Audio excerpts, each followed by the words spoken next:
Weather update tayo mga kapatid. Ito pong binabantayan nating bagyong Neneng ay tuluyan na pong nalusaw at nakalabas na rin ng ating area of responsibility. At yan po ay huling namata ng Pag-asa sa layong 480 kilometers north o itaas na bahagi ng Itbayat, Batanes.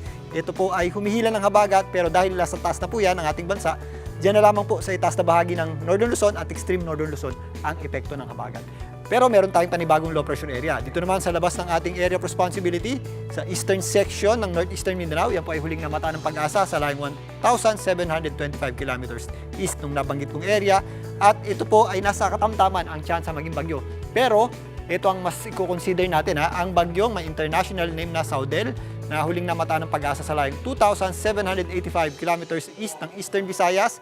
Ito po ay nasa tropical storm category na may taglay na lakas na hangin na nasa 75 kilometers per hour malapit sa kanyang gitna at kung minsan may mga pagbugsong umabot sa 90 kilometers per hour. Ito po ay kikilos paitaas patungo dito sa kanto ng ating area of responsibility at maaaring itong low pressure area na nasa eastern section ng Mindanao ay maging parte lamang ng kanyang sirkulasyon. Sa ngayon, humihina ang epekto ng habagat o southwest monsoon at magpapatuloy yan in the next 2 to 3 days hanggang weekend.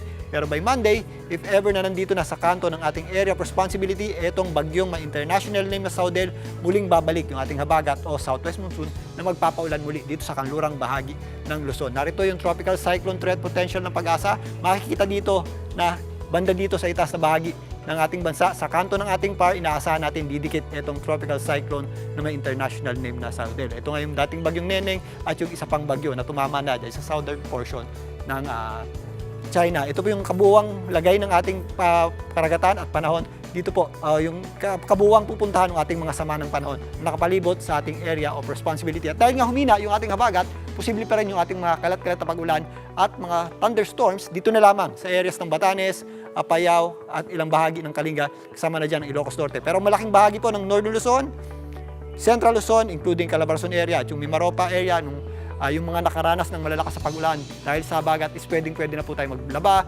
magpatuyo ng mga gamit na nabasa sa baha at huhupa na rin po yung ating baha. Pwede rin tayong mag-ayos ng mga bubong natin dahil meron tayong 2 hanggang 3 araw na mas maganda po yung ating panahon. Pero again, mag-ingat pa rin po tayo dahil meron pa rin tayong chance ng mga pag-ulan at thunderstorms sa hapon at gabi. Ganyan din po ang ating aasahang panahon dito po sa malaking bahagi ng Visayas at dito po sa area ng Mindanao. Sa Metro Manila nga ngayong weekend, generally, maaliwalas po ang panahon natin, may kainit sa tanghali, pero pagsapit ng hapon, tataas po yung ating tsansa na pag-ulan at thunderstorms. Kaya sa may mga lakad, ugalin pa rin po natin ang pagdadala ng payong o anumang pananggalang sa ulan.